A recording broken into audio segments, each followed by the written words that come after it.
Iko Nini. Iko Nini. So nacheki saizi tuko na Japhet Ruto, yeye ndio the head of manufacturing wa Spiro. Yes, and hapa tuko wapi? Like, where are we here? Yeah, so here is the Kenya manufacturing plant. So here ni the warehousing part. Yes. When I talk about the warehousing, this is where the raw materials comes in. Okay. Yeah, and then for us, of course, what we pride ourselves in is we have a quality process and a quality for us to get a quality product. Yeah. So in terms of our quality process, ni kwa sababu sasa material ikiingia, then tuko na process inaitwa IQC. Yes. The inbound quality process, inbound quality check now makes sure that we sample products to make sure that the good quality ones gets into the warehouse. Okay. Na zile tuna reject, then we have an NCM area, the non-conforming material section where we keep them. So that whenever we issue these raw materials to the production site, then we already have a quality part that is getting onto the production area. Okay. Yeah. So hii placements wani unapata raw materials. Yeah, so this is where mahali raw material ni kama nini kabla tuingie jikoni mahali unaweka ile pantry. Yeah. So this is where we put all. So and we have in terms of our products, we do have the motorbikes. Yes. We have the batteries. Yeah. And we have the motors as well. We do assemble motors. We have the fast charger, home charger, and we have the integrated racks. The integrated racks are the ones that are being used at the swapping stations.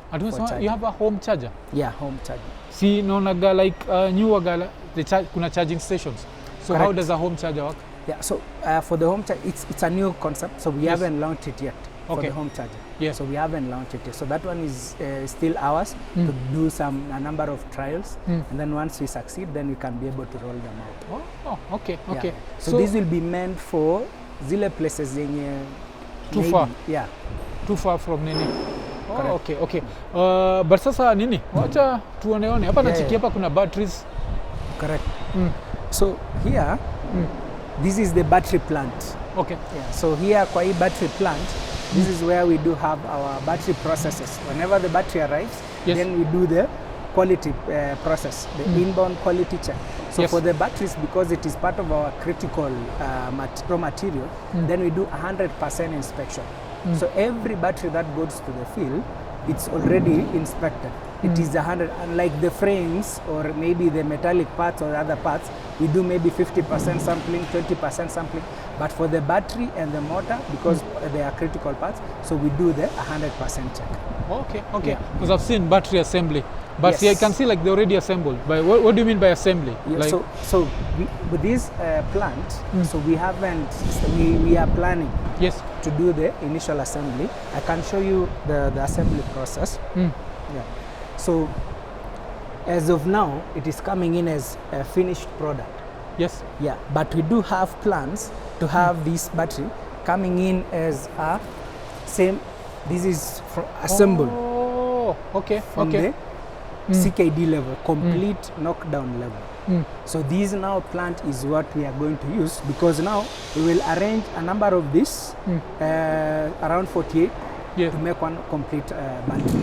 Oh, okay. So now that will be a start. But then for as of now, we're just bringing in as a finished product, but then as we carry on doing the research for us to have our own product, that we can assemble it ourselves, because just like how we started the bike, it used to come in as a complete unit, fully built. Yes. But now it is coming in as a CKD part, complete knockdown. Oh. Yeah. So that is why we have all this plan, and this our battery plant, it is very flexible.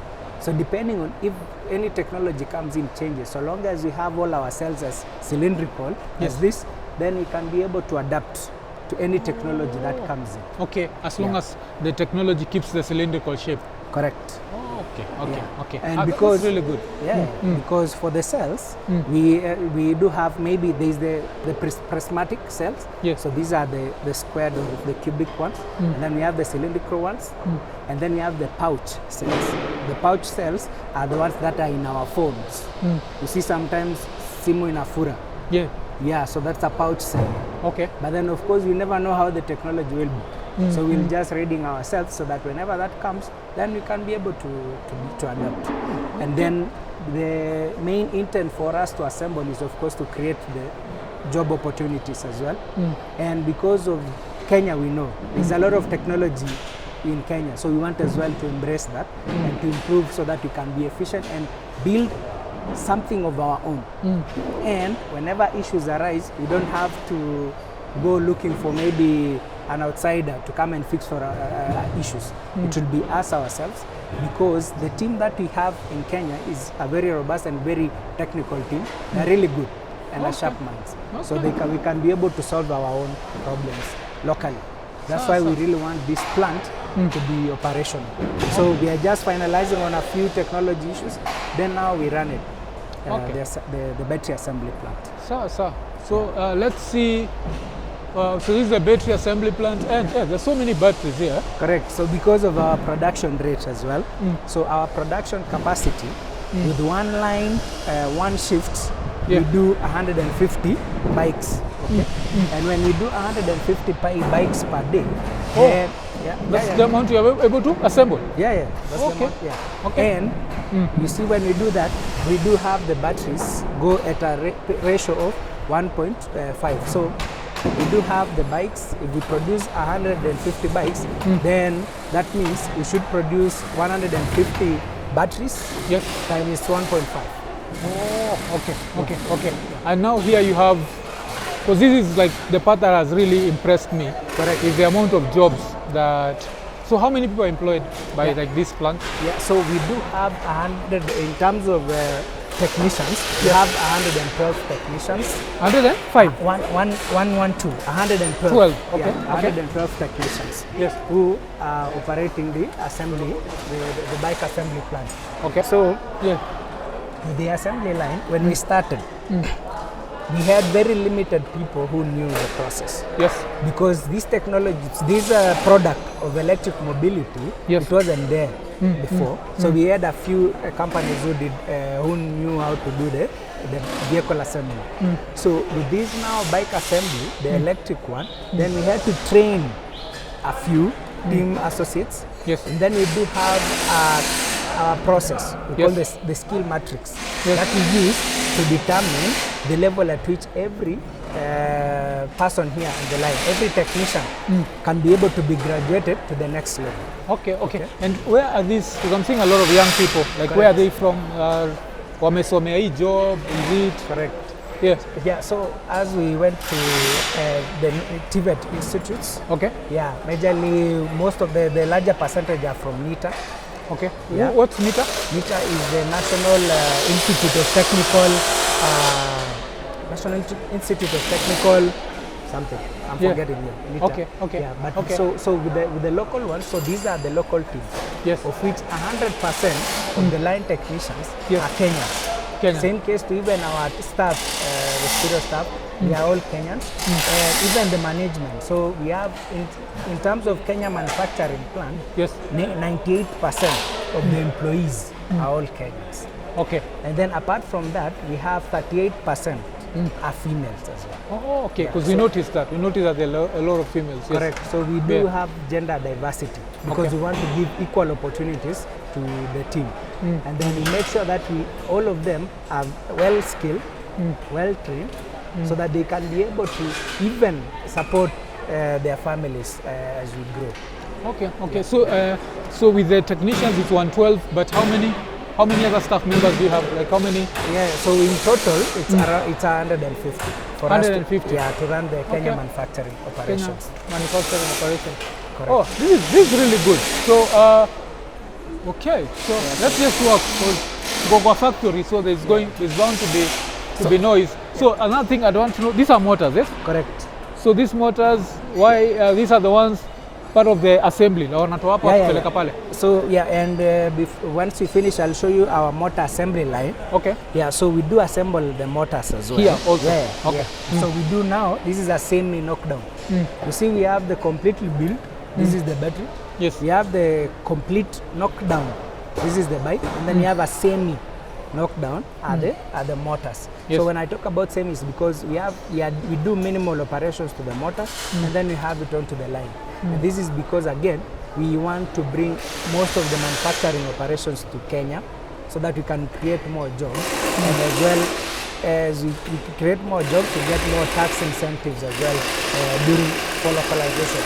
And once we do have that, the price of our product becomes very affordable. Yes. Yeah, for the local mananchi. Oh, for the local mananchi. Yeah. So I can see also the tires. Yeah. So all these tires as well, we assemble them here internally because this is whenever they are shipping, they ship as a complete knockdown as well. So we come and assemble here ourselves internally. Yeah. So these are the parts. So here is the staging area. So we call it the staging area, where parts are staged before they get to the assembly line. Okay. Yeah. Okay. Oh. Yeah. This is it. And what is this called? This is the frame itself. Oh, this is the frame. Yeah. So the major part of the frame is, you see, the VIN number. So this VIN number is it's 1 in a million. You can never find any other VIN. It's the identification number. It's like the chassis number. Kama ya gari tu. Correct. Oh, okay. Chassis number, so that hautawahi pata kwingine. But sina kani mtu anaweza scratch tu. No, it can't because you see now, if someone tampers with it, then of course itajulikana saa zile. That's why tunaweka alama ndio mtu asi-edit. Oh, okay. In case any crime ikifanyika kule nje, there is no one mwenye tunajua ni nani aswa amefanya hiyo, because whenever we dispatch our bikes, inaenda na registration number, the number plate, inaenda the chassis number, the VIN number, and inaenda na motor number. Oh, okay. Yeah. Okay. So you can easily trace you in case of anything that happens. Okay. Then another thing that I'm not seeing here is the helmets, yes? Correct. So helmets, I saw the helmets were written Spiro. Yeah. So the helmets are also Zenyu. Yeah. So those are our helmets, and those are helmets that have already been done very thorough inspection, and they have passed the KEBS, Kenya Bureau of Standards, and meaning that whenever it has been passed by the Kenya Bureau of Standards, then this is a quality helmet. Yeah. So that in case of any accident, in case of any situation that happens in the field, then our riders, everybody else, our customers, they are very safe in terms of that, because it's among the best quality helmets that we have. Yes, because I've had people complain that Kenyan helmets are not as quality, na ukipata accident inapasuka. Correct. So hizi unasema it's been tried and tested, so it's a good helmet. Yeah, it is very good helmet. Okay. And then another thing that I'd want to understand, like one of the controversial topics out there is your business model. Correct. So with the business model, like let's start with that. How does this work? Like, because I've had a story of a bike costs 95,000 shillings. I need to deposit 9,500 shillings, which is 10%. So can you explain more the business model? So you see, our product, we try to focus more on the low, how do I put it? Wale watu wa chini kidogo. So we want to create dignity to everybody else, so that if you are earning something, then of course you'll feel that pride and dignity for yourself. Yeah. So what we do is we liaise with the financiers who can be able to accept the 9,500. So you'll go to any KCB. You'll go to any KCB institution and then be able to get the 9,500 deposit. And then you can be able to pay 180 shillings monthly for 2 years. 180 shillings. Monthly or daily? Daily. Yes. Correct. Yes. Daily. Yes. 180 shillings daily for 2 years. If you do that for 2 years, then you can be able to have paid for this bike. And this is a very affordable, because there is no other player in the market who can come to to challenge us in terms of affordability. But so that's after I pay 10%, yes? So someone can do some quick math and be like, that's like 5,400 per month? Yeah. And maybe per month. Times 12, you're talking about 60,000. Correct. Times 2, that's 120,000. So it's around 130 something. Around 130 something. Yeah. But then comes the controversy. Let me start with this. How much would such a bike cost without any payment plan? If I wanted to fully own it without... So if you pay it in cash, then you'll get it at 95. So it used to be 95. Okay. But now the price has been pushed a little bit to 110. 110. So Ray will clarify that. So our sales personnel. Okay. Yes. Yeah. So that one. So we have it's up to 110 shillings. Okay. Correct. 10,000. Yes. Yeah. 110,000 Kenya shillings. Yes. And so that one means this is a much fair price as well. Yes. For the local mwananchi. Because what we want is for someone to have a fee and to have something into their pocket daily. Okay. Because whenever they do ride, if you get to hear the testimonial stories from our riders who ride our bike and industrial combustion engine bike, they save up to 1,800 per day. Okay. 1,800 per day, that is a very, very good money. Per day or per week? Per day. Okay. Per day. Yeah, so between 1,800 to 1,500. Oh, which can be, that's profit margin, eh? Yeah. Okay. But now comes the controversy, because it says the business model, you make most of your money through battery swapping. Correct. So, can you explain that to us? Yeah. So you see, with the battery swapping, the reason why we decided on that is number one, battery is quite expensive. Okay. Yeah. And because it is quite expensive, we don't want to burden our customers with that cost. And major reason being, whenever it has deteriorated, just like how you have your phone, when you buy the first time, then it will go down after a while. Yes, correct? Yes. So when it deteriorates, then it's up to us to take it away from the field. You see, whenever you go to a gas station and then you pay, say for example, right now the petrol is around 180. Yes. Right? So when you pay for 1 liter, you get that. When you pay 180 shillings, then you get that 1 liter. Correct? But then now, you see, when it starts deteriorating, if you own the battery, then it starts deteriorating. It's on you. Yeah, it will be on you. Yes. Of which, for us, whenever the deterioration starts coming in to 90%, 80%, we take it out from the field. Yes. Because we want it to be always at 100%. Optimal. Yes. Correct. So that you can be able to utilize it at 100%. Okay. Yeah. Because we want everybody to have the value of their money in their pocket. Yeah. Okay. So there's this rule that someone is supposed to make sure they charge it every 5 days. What's the rule? So if you are not utilizing, if maybe you are someone who is not doing a daily responsibility or daily activity with it, then of course we just recommend to boost. Okay? And it's not like 5 days, it can be more. Because what we do not want to do is to have a deep discharge. Whenever the battery comes down to maybe around 10% or 5%, it goes to a deep discharge, which will now, it will not wake you up immediately. You'll have to come back to us, then we revive it and then you utilize it. So that brings inefficiency. So we always advise, if you are not using it, you just boost the charge. And it's not 5 days. 5 days is a very small, it can go up to maybe around up to around 30 days. No, but there is, because there's a controversy around you guys that was going online. And the controversy was, even if I buy the bike, if I'm not charging it, you can come and reclaim it back. So we are not claiming the bike. We are not claiming the bike, we are not claiming the battery. It's only that we just want to make sure, number one, we come first of all to see if you are present or not. Because normally when we do not see that activity, then we wonder where this person is. And then number two, if we find that wewe kazi yako tu, wewe ulikuwa unataka tu kuinunua ukaange nayo, uonange ikisit pretty. Then of course here, tunasema tu, because of the deep discharge ya battery, then tutakusaidia tu, wacha sisi tu charge, and then whenever you want, then saa zile tunachukua tunakupatia yenye iko charged. Hatuwezi kakuacha kwa mataa. Because but mkinipatia ingine si mnani-charge kitu. How much are you charging me?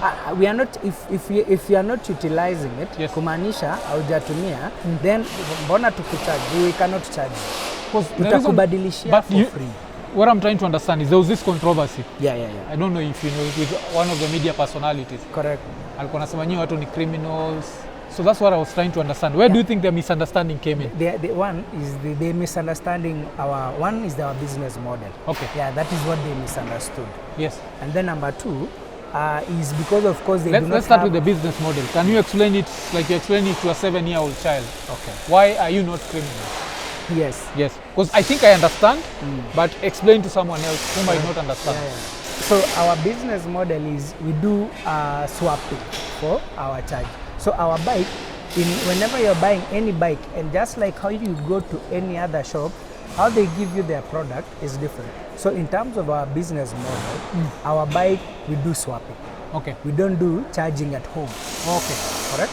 So that is our business model, which is very clear. Even for the customer who is coming to buy, should first of all understand that as we do swapping. Okay. Once you've already understood that we do the swapping, and then now comes in, whenever you have already taken our bike and you are there out in the field, if number one, you are using it daily, yes, then of course the charge will be depleted, then you'll go and swap. That one is no issue, so long as of course you have all the credibility, the ID and the person who is riding the bike, then you do the swap.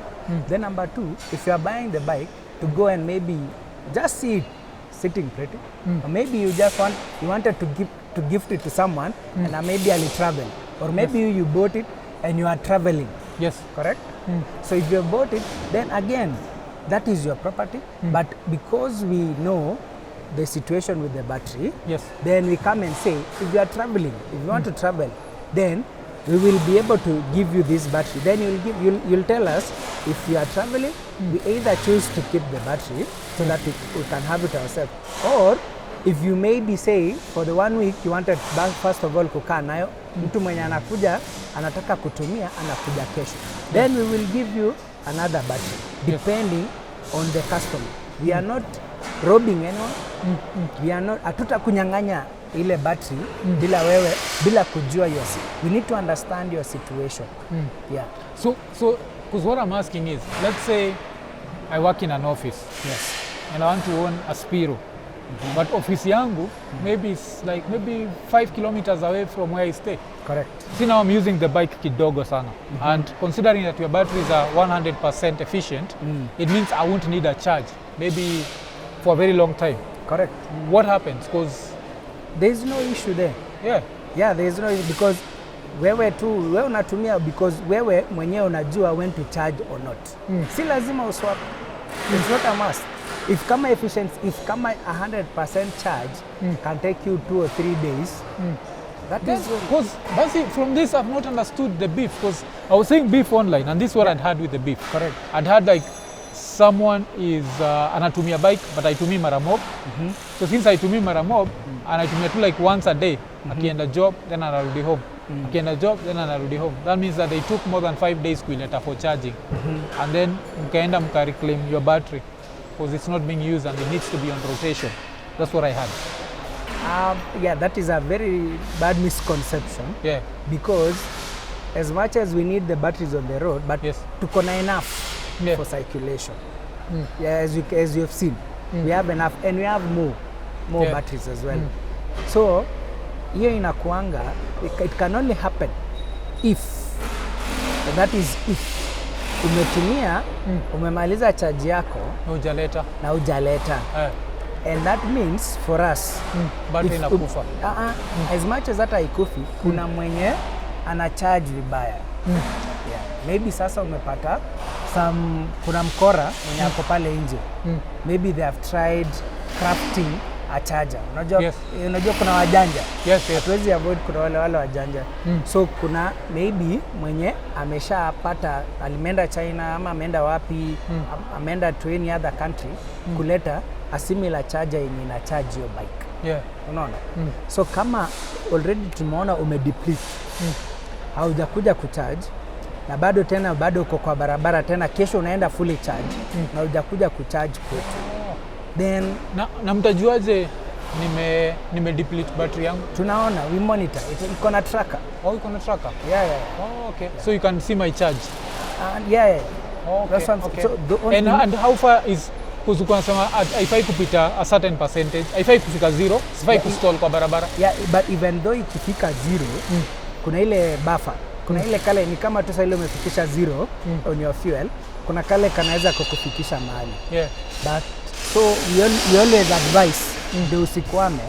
Ikishafika around hiyo 15:10 na unaona maybe a swapping station si karibu the next one itakuwa mbali kidogo. Then you advise you swap. Okay. So what should I look out for in the terms and conditions so that I don't end up with such a misunderstanding? Yeah, so for that, so long as you do your thing right, the only thing yenye natufanya tukuje to repossess ni saa zile when saa zile imedeplete and then bado tunaona imekuwa charge. Unaona? Okay. Then tunajua hapo hujakuja kwetu. Kuna mwenye amesha find their way ya kufanya nini? Ya kucharge. Okay. Which kumaanisha amesha vandalize our property. But so this specific case that was trending online, you don't know what had happened? Yeah. You don't know? But no, it's not that. They don't charge it themselves? No? Yeah. So for that particular case, it is a misunderstanding for the online people. Yeah. Right? Because I think the customer themselves, if they express themselves very well, that this is my situation, then there is no need. Oh, really? I rarely use the bike, so I don't need to charge it as frequently as possible. No. You guys would still shake his hand, eh? Yeah. Oh, mimi nilikuwa nafikiria, because what I thought was that this is meant strictly for boda riders, because it has to be someone who's using it frequently, so that they bring it for charging frequently. But you are saying no, as long as time you charge, you bring it to Spiro. Yes. It does not matter how many times it's charged. Correct. As they long will as not come for you. You don't try funny things of charging it illegally. Correct. Or okay. Correct. But all I can say, man, I'm very, very impressed. Then another thing that I heard was the batteries also have some sort of technology where someone can't steal your battery. Correct. Like if nimepack Spiro yangu, mwizi akikuja ibe battery, haezi tumia. Yeah, ataenda tu aibomoe na maybe afanye haezi tumia. Okay. That's really good. Correct. But I won't lie, man, I'm super impressed. Thank you. Thank you for creating all this number of jobs. You know, Kenya is a country that people are looking for jobs, yes? Correct. So the amount of jobs, the amount of jobs and families you're supporting through this, correct, is very impressive. And Anini, I think another thing we've learned from this is do not take what you see online, because online the story nilikuwa nasikia ni nyinyi mtu asipocharge siku mbili mnakuja kuichukua. Hapana. Lazima itumike. Yeah, of course watu watasema whatever they want, but it's always good to get and understand, which have really done well. Yes. Because now here that is, we are legit. Yes. And we atuyuko hapa kuangamiza anyone. Tuko hapa because with the support from the customers out there. Yes. That is how we grow. Okay. Because sisi ni Wakenya wenzetu. They are our brothers and sisters. Yes. We're relatives. So this is a product. That's why we major in terms of the quality process. Like I told you, we pride ourselves in quality process to have a quality product. I love another thing that has impressed me is you guys are very green. So if someone was to look at here, like when you're here, you feel like lights go on. Yeah. Then you realize it's just the sun. Yeah. Like this is very green. And this is yeah. And as you can see on the walls as well, these are lean manufacturing principle. Yeah. So unaona wale wenye tuko nao kwa line nani ma Gen Z. Gen Z, they need to be occupied and they need to learn every other time. Yes. So we make sure that we have the world murals for them to really read and internalize the process and the culture that we want. Because once they have already understood the lean manufacturing culture and have the lean manufacturing principles guiding them, then they can easily build and they can be anywhere, wherever they want in this world. Okay. So that's why we have the skill matrix. Yeah. So these are the skill metrics that, so this is the metric board where we monitor our performance. Okay? So we monitor in terms of safety, in terms of quality, in terms of delivery, in terms of cost, and in terms of the morale. Okay. So as you can see, safety, the last incident, I think this is, we have had one in the month of January. But we already one injury. But we do monitor. Oh, so that was an injury to a staff member? To a staff. For plant? Okay. But like this one, we make sure that we capture it and be very thorough because we need them. Yes. We need them more. Because with these volumes, as you can see, our target for today is 120 units. Yes. So with these volumes, if we miss people, then of course we will not manage to. Okay. So that's why we tend to monitor this every other time. With the skill matrix, the one that I was telling you, is now we make sure that every other team member is improving on their skill, They'll come in today, they'll not be the same in the few months to come. So that is how we graduate until we have those who can be able now to train. So when we started, I used to train, but now we transition, we give it to the managers, we transition, the supervisors comes in, we transition, now we have the team leaders. So they are training among us themselves. And this is majorly meant for Kenya. So a lot of processes here on the board. And a lot of Kaizen, continuous improvements on the board. How to solve problems. You can easily apply this in life. You have the wall of fame here. These are the staff members, So the wall of fame, as you can see. So these are, as you can see, when some are here as well. So these are the team leaders who manage to do best. So we recognize them as well. And so that's how we improve, because in very young generation. Quality champion. Safety champion. So like, what do you mean by quality champion? Quality champion, this is someone who is in charge of, so ni technician. So when he came hakuwa anajua, but sasa sahi as a technician, sasa ni yeye ndiye ana lead, is good, na ndiye ana lead team to make sure that your product inatoka ikiwa of good quality. It's good to see some ladies there. And then we have the Kaizen board. So what does Kaizen mean? So Kaizen means continuous improvement. Continuous improvement. So wakitoa na my ideas. Umeona age yao kwanza yao. So they know quite a number of things. So wakitoa the idea, so because they are learning, they were not experienced. So because wana learn, tunawa encourage waweke their ideas hapa kwa board. So we need to have them engaged every other time. So they mention their ideas, and then kuna zile sasa kuna new idea hapa.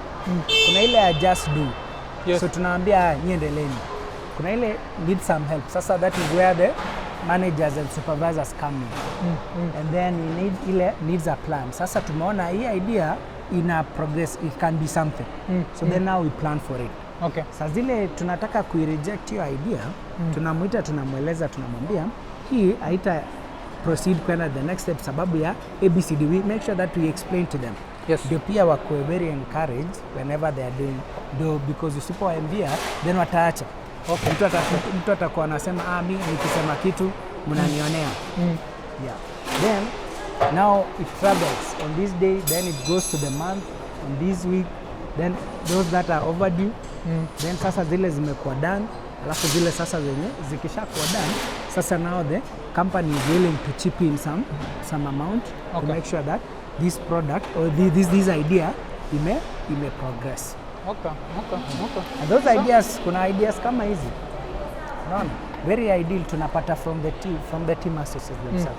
So we have this, unaona kama ikiwa hivi maji ilikuwa inaingia before.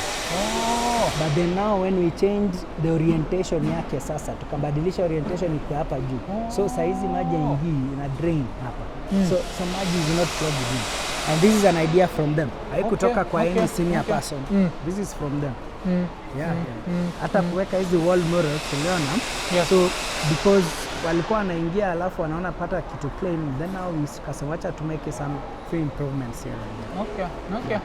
Then we have the industry 4.0. Sasa hii tunaanza kuweka technology kwa process. So hii ni project yenye hatuja launch but tunataka ku launch. Umeona screens kwa kila station. Ama hata ile kama ile cobot. Kuna cobot pale. Hii ni cobot. Hii ni kama robot hii. So hii ni ku make sure that that one.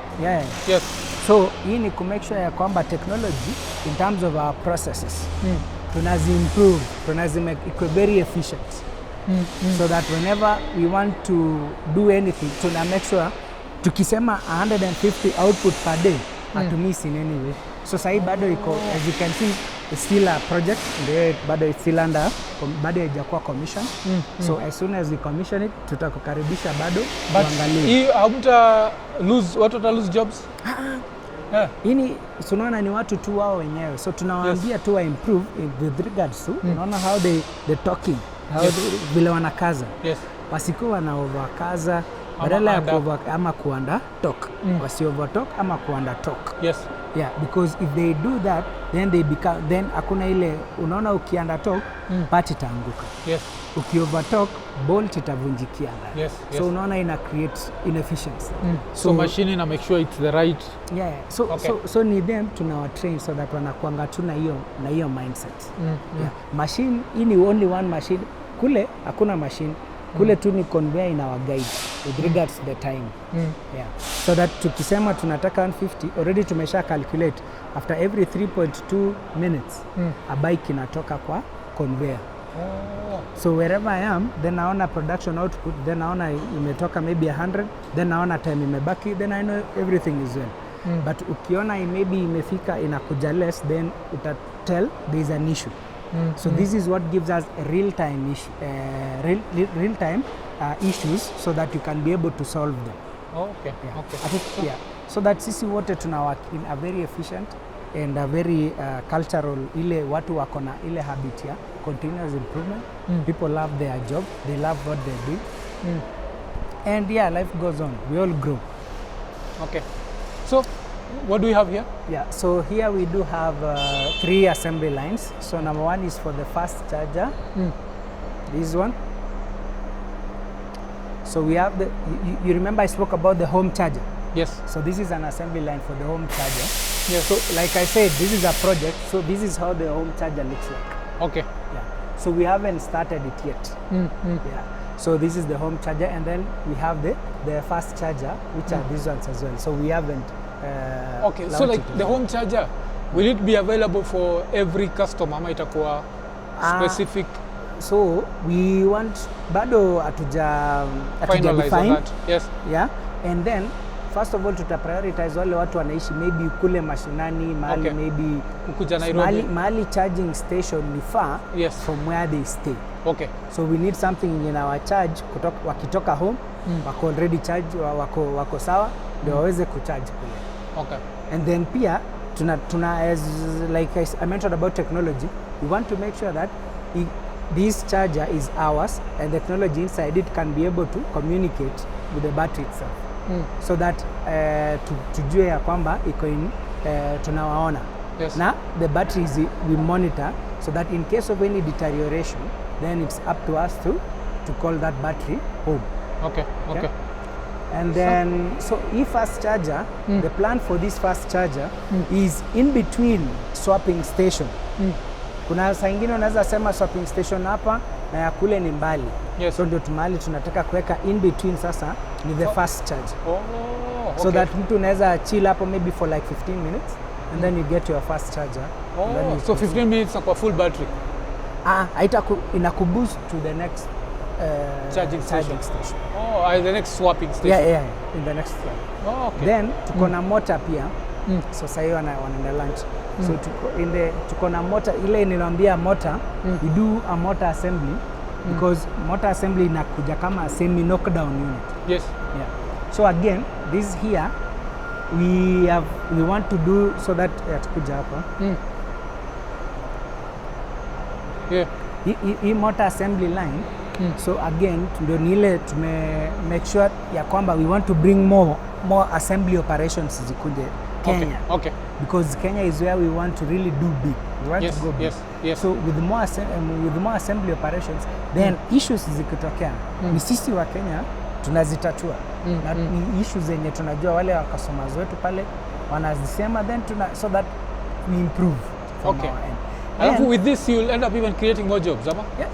Because even these 3 lines need to be dedicated to ladies. So the people who we have trained to assemble on this line, these are purely ladies. Even their team leader is a lady supervisor. And this is because of the gender diversity and the criticality. That the reason why tuna specify for the ladies is because iko na very fine ni vitu ndogo ndogo yenye una put it together. They need attention to detail, Correct. Because we realize kidogo wanaume wewe unataka tu vitu they are not very attention to the detail as how the ladies can. And it's part of the gender diversity. so that kila mtu akuwe na equal opportunities, isiseme wewe ni nani. Yeah. Okay. Yeah. This is so let's tupitie hapa yeah. Because another thing that I also saw was you guys also have place your service, eh? Yeah. We have service center. Yeah.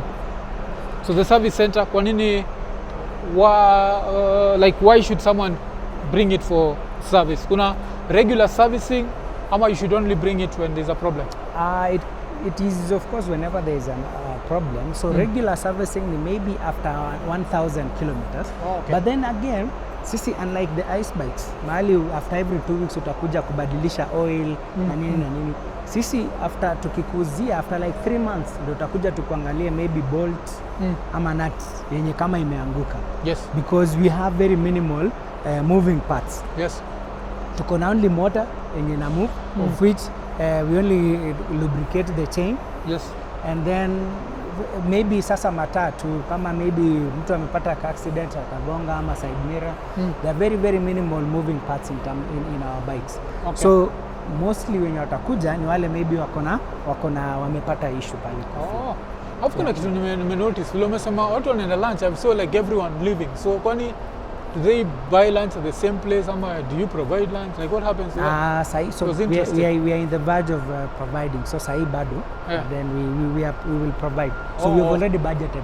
Hiyo ni part of our things for the first quarter. Okay. See, nilikuwa nauliza tu si because hakuna place, but I just found it to be interesting that everyone just moved out at the same time. And why is lunch at 2 instead of 1? Ni kwa sababu sisi huingia at 9. Okay. Tunaingia at 9, hatuingii leo. So ni 9 to 5? Yeah, 9 to 6. So this is the service center, eh? Yeah, correct. So what happens here? So what happens here is whenever we have any customer issues or concerns, so this is where the customers come and have their bikes to be serviced. Now, because of course if there are any issues, so you see, majorly for our product, we do service especially on the electric drivetrain itself. Yes. So kuna zile parts seme kama brake pads ama kama tire, maybe mtu anaweza badilisha kule nje. But sasa ukikuja kama electric drivetrain, hapo sasa ndio where we come in. So this tukiongea about the drivetrain, hiyo ni kitu kama controller itself. Controller ni kama brain ya bike yenye we use it to program and do the settings of speed, the braking and the performance as well. Tuko na motor, sio kila mtu akona hiyo technology pale nje. So that is why it is us to do it. Tuko na wiring harness ndio ina connect all the electrical parts yenye tuko nayo. And since this is an electric bike, then ni sisi pia tunaitambua hiyo harness. Comes to the display as well. So display pia ni hakuna mtu mwingine akona nayo pale nje, ni sisi tuko nayo. So ni sisi ndio tunajua the situation. So that is now why they come to the service center. Then of course ikisha kuja tunaongezea sasa, maybe sasa kama ni brake ama kama kuna any other issue, then sasa sisi ndio tunaongezea kutengeneza. But otherwise they can easily change. If there is any puncture, mtu unaweza badilisha tu pale nje. If kama ni sprocket unaweza pata pale nje, then mtu una work on that. And that is because tulitaka to diversify. We cannot do everything by ourselves. So kuna zile parts unaweza zipata kwa any other shops, hata kama shocks unaweza pata anywhere else. Yeah. But then kuna zile parts zenye, that's why tuna specify on the drivetrain. Correct. Yeah. I'm seeing some have white tires, some have thin tires. Like what's going on there? Yeah, so depending on the model. So in terms, so we have different models. So we do have Icon 450. So we have the version M2, M2 version 2, and then we do have the 400. It's an M2, but it's a version 1. Yes. And then those are two. Version 1 ndio kathin. Yeah. Version 2 ni zile sasa ndio tunataka kuzideploy hapa. So the latest one, so easy sasa ndio utazipata mingi kwa barabara. Now this is where we are going. Okay. Yeah, in terms of the tire. Yeah. This is good. And so this Nini, what was service? Yeah. They're part of the 112 you're talking about? No. So this is a different thing. Because what we are doing, we want kukua major in terms of service. Yes. So we want to really be very, very sustainable. So we have a different team that is being run as a service team. So because even as we speak right now, tuko na more than 150, around 105 service stations kila mahali. And then we do have wengine huita mobile clinic, but sisi tunaita road service assistance. Yes. So that mtu mahali amekwamia, sisi tuko pale. Wanatupigia simu, then tunaenda kuwa support. Yeah.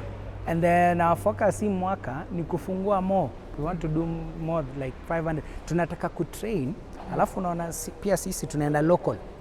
So tuseme kama tumeenda kama Western, tunaenda tunatrain watu wa Western. Wao ndio wa manage, ndio waweze kudialect na lugha yao. Yes. Tuenda maybe kama South Rift pale wakale, tunawatrain wao.